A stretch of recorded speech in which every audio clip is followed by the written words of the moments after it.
Hello, everyone, and welcome to Grow With Us.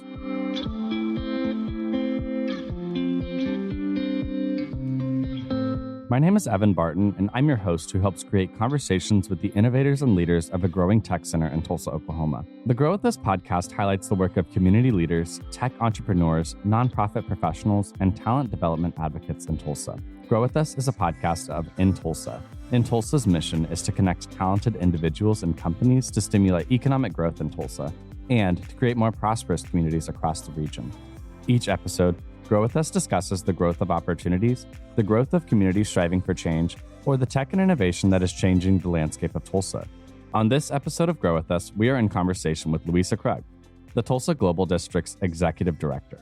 We discuss the origins of the Tulsa Global District at 21st and Garnett, how to support, foster, and grow diverse culture in commercial districts, and how co-development strategies create stronger communities. Welcome to Grow With Us, Luisa. I'm so excited to have you on this episode with me. Thank you. Thanks for having me. What a beautiful day to be podcasting. We're here in the middle, I was going to say the middle of summer, but summer hasn't even technically started. It's just been so hot in Oklahoma that I'm like, oh, we're in summer. But Luisa, go ahead and give us an introduction and kind of tell us your story in whatever way you feel comfortable. And thank you so much for being here. Yeah. So I was born on the East Coast. My family moved quite a bit when I was younger, but I moved to Tulsa about 11 years ago after grad school. I went to grad school at the University of Notre Dame in Indiana. And my background's in public health. And so I came here and I got a job at the Tulsa Health Department as an epidemiologist.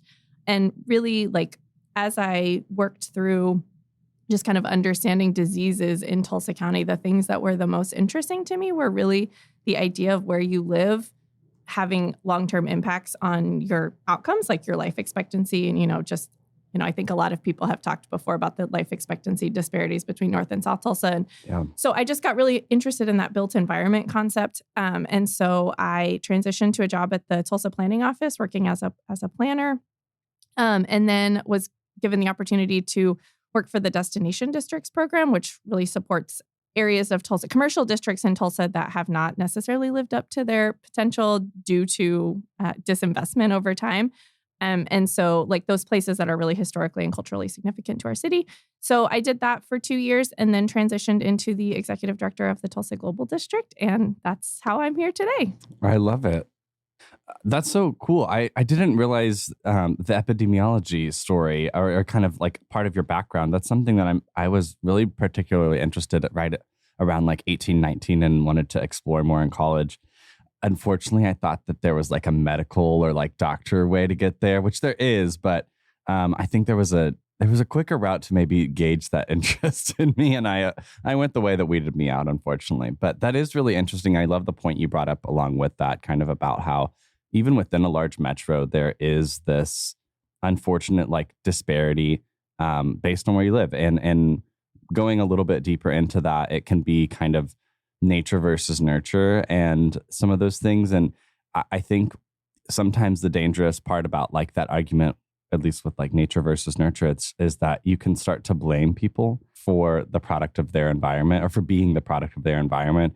However, when an environment is so, I don't know another word other than toxic, and that can be both in the literal sense and also in the emotional and unstable nature of it, it really does create these outcomes in these neighborhoods where people are ready to leave in the sense that they don't want anything to do with where they came from. Right. And that, I think, kind of lets the domino fall into disinvestment. And then once the people in the neighborhood themselves don't care about what's going on, neither will the city in that sense. So it really is this zooming out and kind of it going from the individual all the way to these systems that enable things like a district to prosper, kind of failing themselves, and essentially. So I find that concept really interesting, and especially in how it informs your work now. Yeah, definitely. I mean, I think that, when I think about neighborhoods, it's there's only so much that the people in the neighborhoods can do. And I think particularly in the Global District, I think there is so much thriving culture and people who are invested in their community and have pride in that. But if you don't have sidewalks, if you can't safely cross the street, if you don't have access to a park or things like that, how do you, live those healthy lifestyles or, have a good education or, all of those things that something much larger has to make the investment. Like you can't change that individually. But I do think that having organizations like the Global District is really exciting because it can really focus in on those smaller areas and advocate for that reinvestment and revitalization. Yes. Listeners might be like, what is the Global District? We are moments away from talking about that. I want to learn a little bit more about Luisa and kind of her relationship with Tulsa first. So if you don't mind telling us, how has, 11 years in Tulsa been for you and kind of how have you seen the city grow and change? Yeah. So I would say I first came to Tulsa when, like other people probably say, the only thing downtown was like McNelly's and Spaghetti Warehouse. That was kind of that was like my first kind of experience coming to Tulsa, and that was even I would say in college. I went to Oklahoma State, and so coming to Tulsa, a few times when I was in undergrad. But when I first moved here, I worked at the health department, and so I think I have always been somewhat involved in just like kind of the structure of the city, obviously in a different capacity than when I was at the health department. But as I got more interested in that built environment, that's what led me to working much more for the city of Tulsa. And so I think I would say my relationship with Tulsa has gone from maybe just being a consumer of it to really feeling like I can be involved in helping make changes in Tulsa. And I personally think I always tell people this is something I love about Tulsa, that if you see a problem that you want to be involved in fixing, you're really probably only like 3 people away from getting to be involved in that. That doesn't make it easy. That doesn't mean that the changes like come tomorrow, but it does mean that I think that you get to be like a participant in your city in a way that I feel like is very meaningful to me. I love that. And you are not the only person to share that sentiment on this podcast. And I love that in the sense that I've had such a wide variety of folks from different disciplines and backgrounds and professional experiences have the similar experience. So that through line is really meaningful to, a longtime Tulsan and also obviously to folks that have come here, whether it was 10 years ago, 5 years ago, or even like last week, that there are people that, or I guess Tulsa is this community where people can solve problems or at least express an interest in solving problems. And it's not like in a vacuum or a void, or the problems don't seem so insurmountable that, what's my effort going to do? Right. I feel like it's really interesting how that is also somewhat of like a stance that people take politically, but on the converse, essentially. Like, we feel like our voices matter, we can make a change. And then when it comes to, maybe it's just my generation of like voters and just these like, the political climate we've been in, it doesn't feel like our voice matters when it comes to an electoral system like that. So I don't know. I think I would just say it's really endearing for Tulsa as a city to have a quality where it encourages and empowers your voice instead of muffles and dims. Not that every city that is big and boisterous does that, but it's just, I think it's easier to find your pocket, easier to find your niche. And I think that's really meaningful to folks trying out a new city. Yeah. All my family pretty much lives in Baltimore, and they love their city too. But when I go and visit them, just like their connection to the things I'm connected to in Tulsa it's non-existent, right? And part of it, through no fault of their own, or it's not a bad thing or anything. It's just the way that I have been able to have access to the things that I've had access to in my 11 years, I think is really makes Tulsa a place that you can just really feel engaged and involved.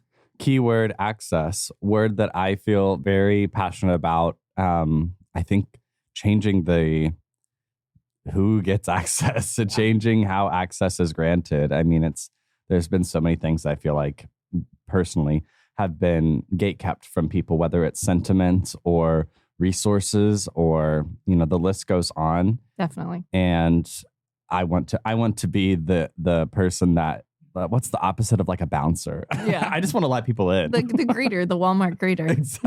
Exactly. Or when you're like traveling and, in like New Orleans or something, and they're standing at the front, like, come in, come eat here, That's me. That's me. And that's what this podcast is. I'm just being silly. Luisa, let's talk about the Global District. I'm so excited to discuss this work with you. And do you mind just telling our Grow With Us audience kind of about the Global District and how it came to be? Yeah, so the Global District is the commercial district at 21st and Garnett, so in East Tulsa. So if people aren't familiar with this area, it really is one of the most diverse parts of our city, especially if you think about just the diversity of communities there. There is a large Hispanic Latinx population, but there's also a large and growing Asian community as well. And really, it's become the immigrant entry point to our city, and so there's just a lot of diversity and culture there. So the way that the organization came to be is that I mentioned earlier that I worked with the Destination Districts program. So the Destination Districts program through the city of Tulsa was formed in 2019 to highlight and invest in those historic and culturally significant parts of our city that had been disinvested in. So, not necessarily the Brooksides or the Cherry Streets. Those are amazing assets to our community as well. And I definitely don't want to ever say that they don't need support, but it's just a different type of support in like the way that they've kind of been established or like have a recognizable brand or those sort of things across the city. So the Global District was one of the places selected to be part of the Destination Districts program. So when I was in that role, we started with a steering committee, community members, organizations, the city councilor, and we applied to become a Main Street program. So Main Street programs are across the state, across the country, and they really provide a framework for how to invest in revitalization efforts in a community-centered way. So really a lot more holistically than just like, we want a big employer. It's a lot more about like, what is the community that's here and how do we capitalize on those assets that are already here while also supporting the small businesses and the people who live here. So that's how the Global District kind of got its start. Of course, that was in 2020, which, 2020 was that year, just, a year. So I would say over the first, year and a half, the Global District organization really focused on just getting board members, getting nonprofit status, all those things that you really have to start an organization. And then in fall 2021 is when I would say, we had a lot of board members that had grown up in the area or worked in the area and were super passionate and had tons of great ideas. But without a person to really move it forward, it can just be difficult to actually, kind of see those things through to fruition. So they posted the job and I was hired and transitioned into that role in January of 2022. So it's been officially a year and a half, which is exciting. It's gone really fast. So the Global District as an organization, we really focus on, I would say, 4 key areas. So one is events. So those are the fun things that we try to bring people to the area, celebrate the culture and community that's already there. For example, just a couple weeks ago, we had a night market for AAPI Heritage Month. We're planning an art festival on August 12th. I'll make a pitch for that for everyone listening. Yes, please. To come, we'll have live murals, we'll have performances, dance lessons, things like that. Really just a way to celebrate that multicultural diversity, have an event for Hispanic Heritage Month. So those sort of things, I think, bring people to the area, maybe help someone experience something that they may have not before. And hopefully they come back and visit again. And then at the same time, I do think it's important for people who live in the area to have a place to celebrate their own culture and their community. Another thing that we're working on is placemaking. So placemaking and walkability. So, on a very small scale, that's things like public art or signage for wayfinding.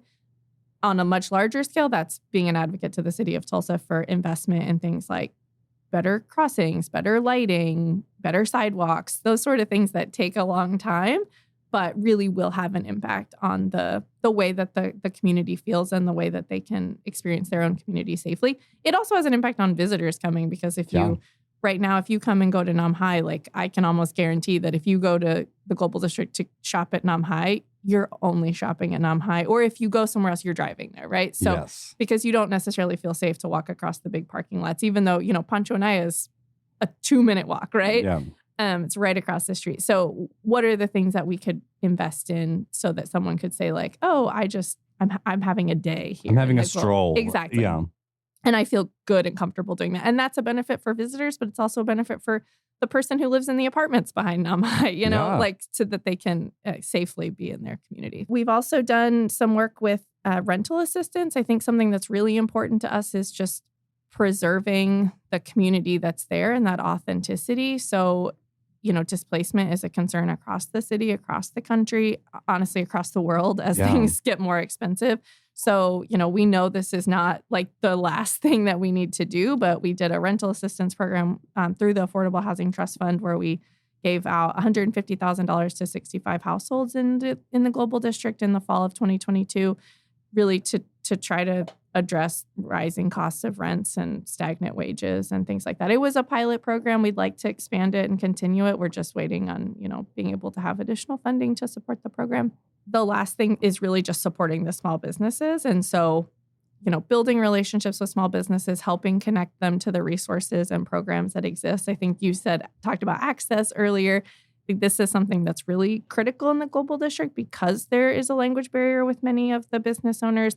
And, sometimes not even a language barrier, but even a cultural barrier of just like the way that they have maybe done business in their home country or just the things that they know are available to them. So we were talking to a business owner actually just a week ago, and he said something to the effect of he had no idea that PPP was a thing when it came out in 2020 for, COVID relief. And, I think for me being in the space where I worked for the city of Tulsa, like I saw those things all the time, but there were, I can't probably even estimate the number of people who didn't know about that in our city. Right. So, that was money that he was entitled to save his business. And he just had, didn't have the access to the ability to access it, I guess is how I could say that.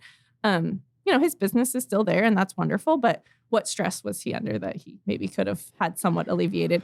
And I think that's probably true for a lot of the programs that we offer across the city. And there's amazing people doing amazing work for entrepreneurship, but how do we make sure that we're connecting our small business owners into those? And we're super lucky. I think I actually suggested a couple of these people to you to be on the show. Yes. There's some amazing organizations working in the Global District as well, Tulsa, Avanzando Juntos, that really focus on this community as well. So we have amazing partners, but in that small business support, also just like the social media and the marketing, I think is big too. I think we all find places we want to eat on our phones, or we see a picture of something that just looks absolutely incredible. And you're like, I have to go try that.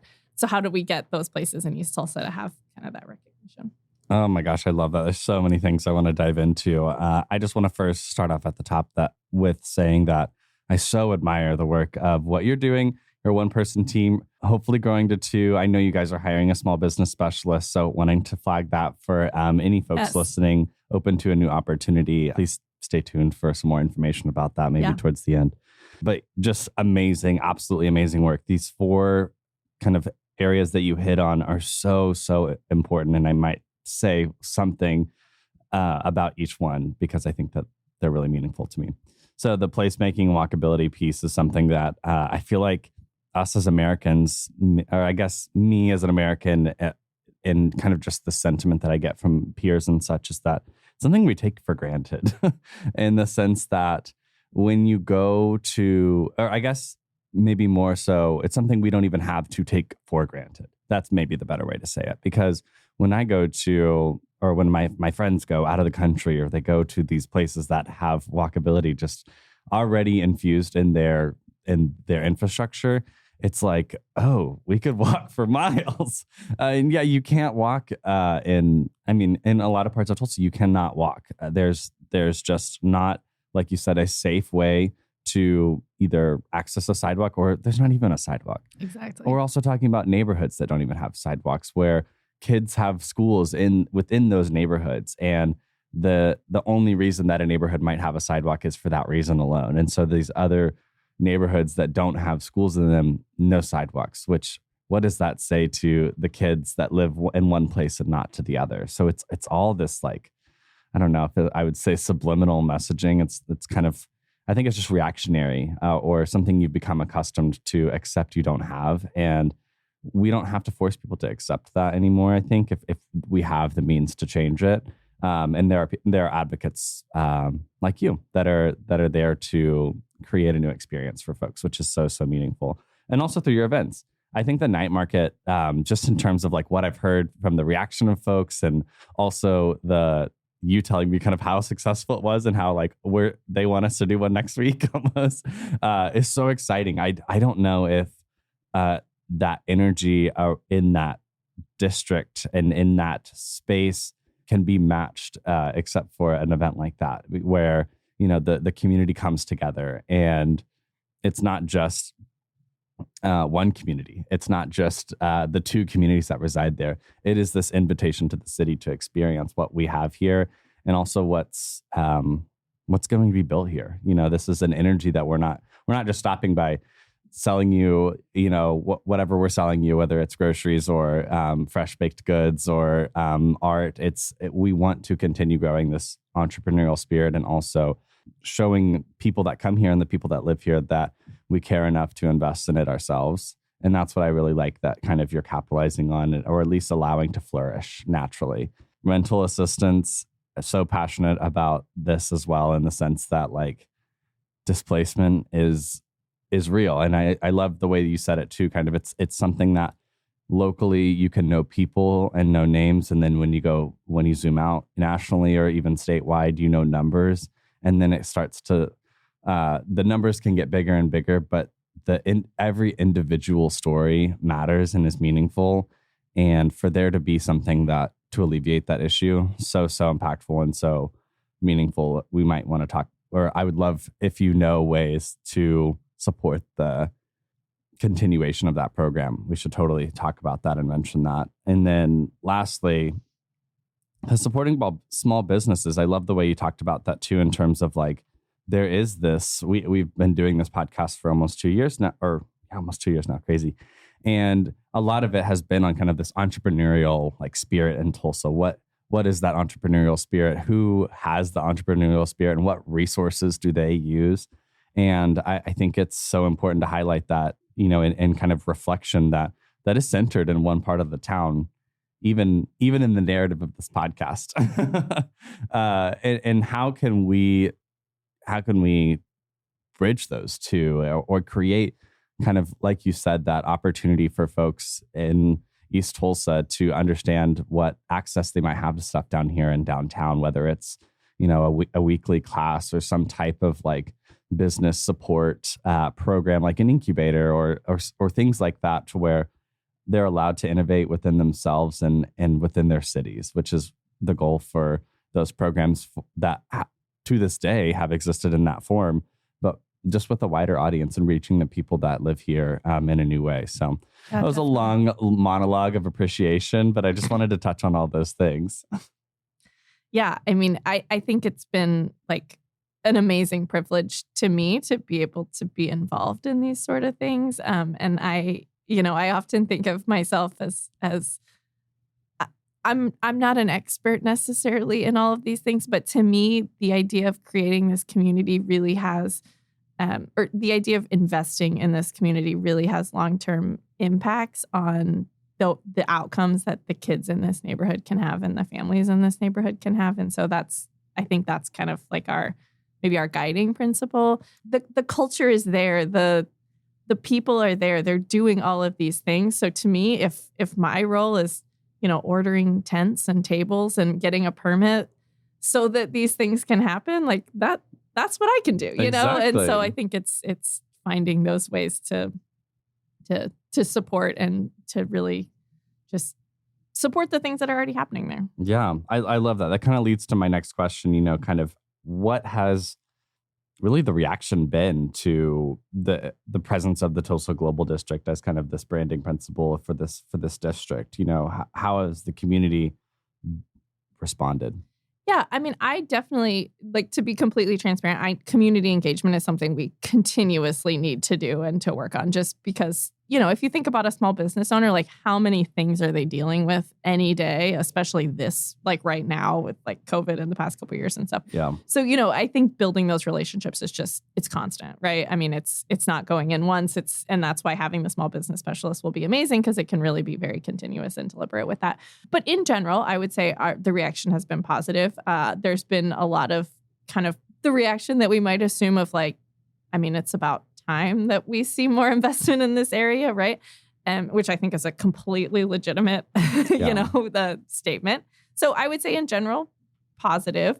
Of course, we've had community members that are concerned about what happens if, this does turn into the next, say, Cherry Street or something where, and, this is nothing against Cherry Street, but the rent is higher on Cherry Street than it is in East Tulsa currently, right? So, that's, and that has forced us to think critically, I think, about the way that we consider our programming and things to make sure that displacement is at the forefront of our thoughts. but I would say, also like people coming to events, like very positive, those sort of just seeing the opportunity to maybe put their, their culture, their community, their experiences on a larger stage, I guess, with something that's, inviting people from across the city, I think has been very positive. But I will always say there's, more work to do.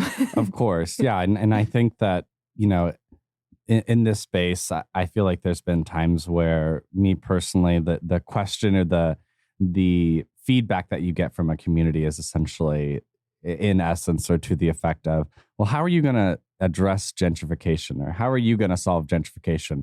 And if you have the answer for gentrification, I would love to hear. Oh my gosh.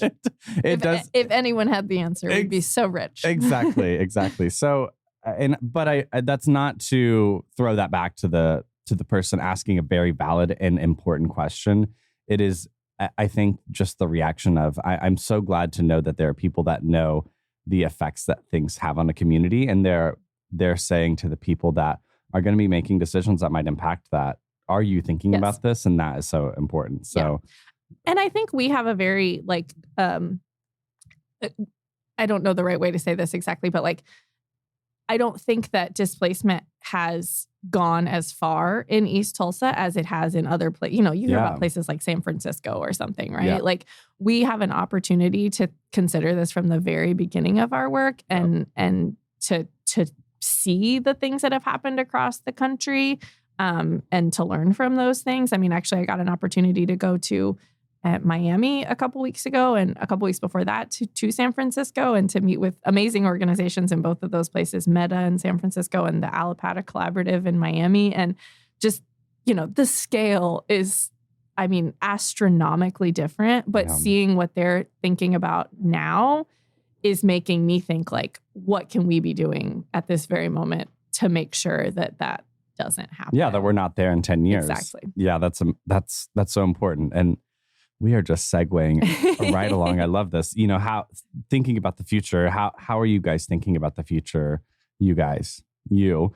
Me and amazing board and volunteers. Exactly. That's very true. Yes. How are you and the board and just everyone involved thinking about expanding and kind of the future of the Global District? Yeah. So, I mean, the first thing is just hiring a second person, right? I mean, I keep saying doubling, right? Doubling sounds very impressive. But no, I think just adding that additional capacity will be amazing for those, just the way that we can support those small businesses, right? Because I do feel like right now, any support has to be pretty surface level, just based on the capacity of, it's also my responsibility to make sure the bills get paid, right? So having a person that, in the way that I'm envisioning this person, is really that they could go and say,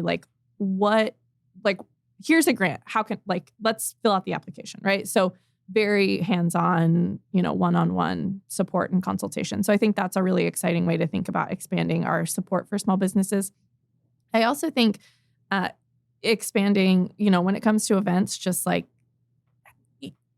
we're never going to have a Tulsa Tough, right? I mean, but having something that you think about, in May, I always go to this event in the Global District. I would love that for people who live in the area, and also people who live everywhere in Tulsa and think this is just so fun. I love doing this and having those kind of standard events that we're known for and people come to the district for. But I also want people to come all the time, right? Yeah. So I want people to think I saw this taco truck at this event that I went to, and now I go there all the time. So, I mean, that's not expanding in the sense of our organization, but it's expanding in the sense of the impact that the Global District has on Tulsans, right? Yeah. And then I do think something that's very important to consider is how we invest in the public space and the properties in the district. So, right now, the McCullough Park was a $3+ million investment by the city that just opened in February, and it is a beautiful park. It really is amazing. But if you think about the heart of the district, there really is so much pavement and concrete, and how could we create a public space? So that's something that I think we are really considering as we move forward. What could green space or something like that look like in the district? And that's obviously a long way away, because that's a capital investment that is not within our, scale at this moment, but could, I think, have a big impact and support on really all the programming we're thinking about. And then really long term, and, this is Luisa talking, not the board saying this is what we want to do. But, I think there's opportunities I think something that's really important is having an entrepreneurial ecosystem, that we have these amazing programs doing boot camp classes and trainings and all of these things. Something I see as our role is like, where do they go when that ends, right? So how do we find the spaces in the global district that are vacant and make sure there's like levels of those so that people can come in from those programming? If it's one person, or they're the only person that runs their business, they have the right space at the right cost for them. And then, when they've gotten to 10 people, do they have a place to move? And that's still within the global district, right? So those sort of things can definitely happen by relationships with property owners. But at some point, I would love for us to control property in a way that we could really ensure that that is how it stays long term, because, rent can always go up. Oh, that's amazing. Those are some great plans for the future. I think that just from my, I wouldn't say uninformed perspective, but my unprofessional perspective, I really do think that you all are thinking, and you specifically are thinking about the longevity of this community. And that is, before you, there wasn't anyone directing that traffic or those thoughts to this area.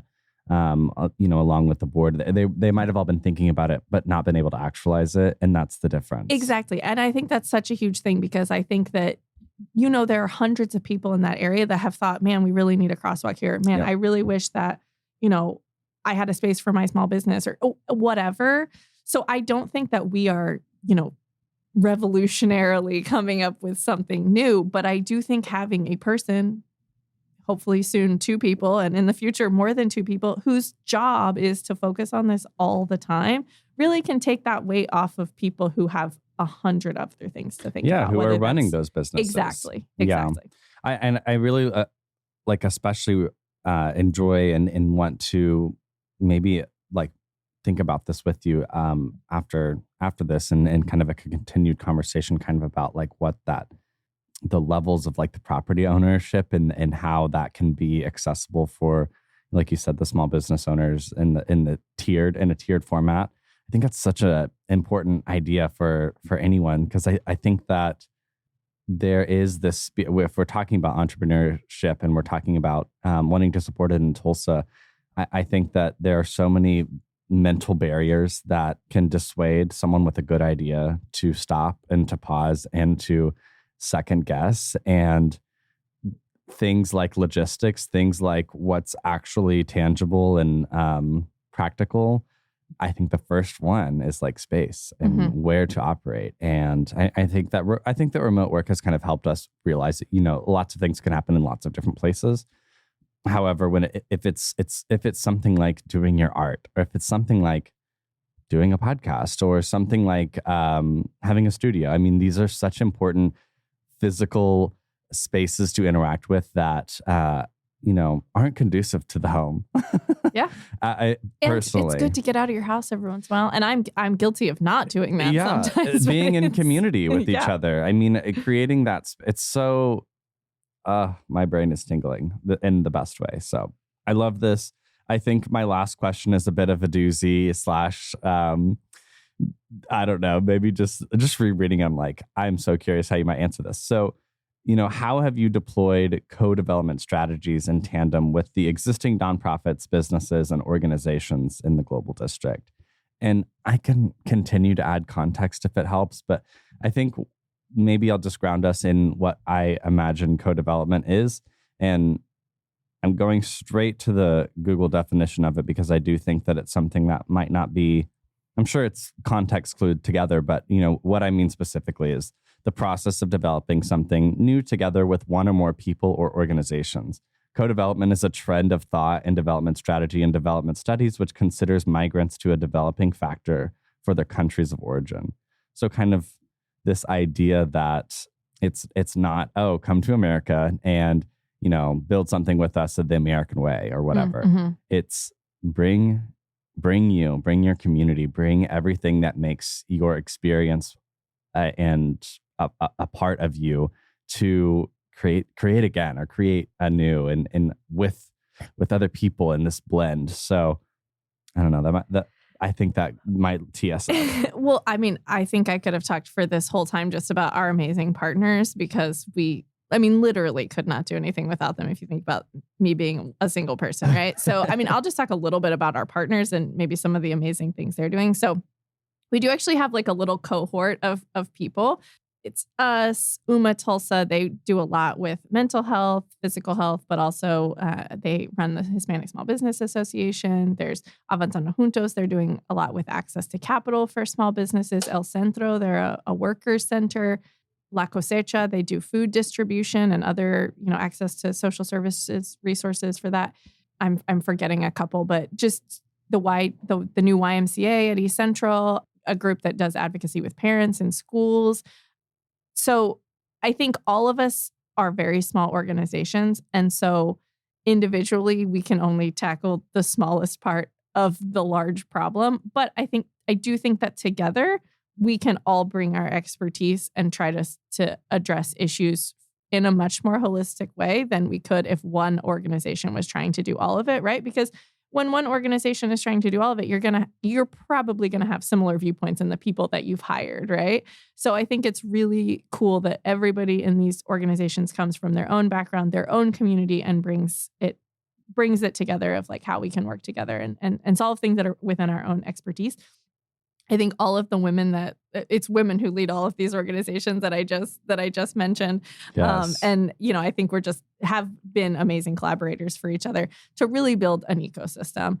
And I think that all of them are so grounded in this community and so focused on being inclusive and, multicultural. And it's just, I think it's inspiring to me every time I'm around them because there are things that they know about this community that I will never know. And there's things that I know about, say working with the city that they might not know, right? So I think we all can bring that expertise to really create a community that is authentic and is the Global District and is East Tulsa and doesn't, takes the right things from different programs to bring to the area, but doesn't say like, okay, we have to do X, Y, and Z that X community did, because that doesn't work, right? Everyone does bring their own experiences from, whether they were born in Tulsa or whether they were born in Mexico or, anywhere, right? So, but I think that the idea that we're creating a welcoming space for everyone in the Global District is very powerful and meaningful. Yeah, no, I think you nailed it.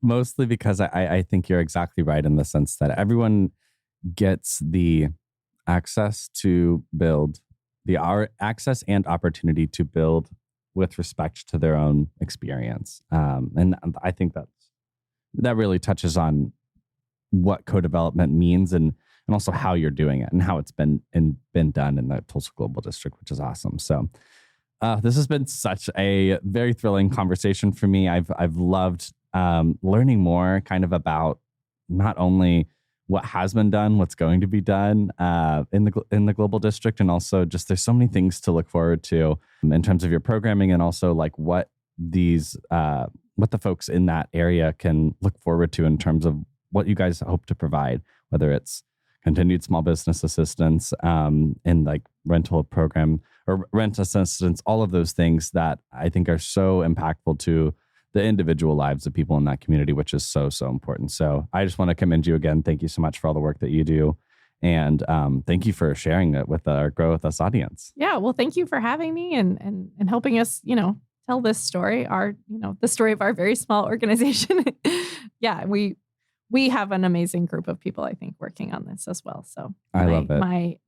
My optimism for the future is high. Perfect. Go ahead and my last ask of you is to just plug anything and everything. Maybe talk to us about the night market, talk a little bit about the hiring process for this new person. Yeah. So I think event-wise, I would say follow us on social media, Facebook at Tulsa Global, Instagram at Tulsa Global District. This is the best way to stay up to date with events.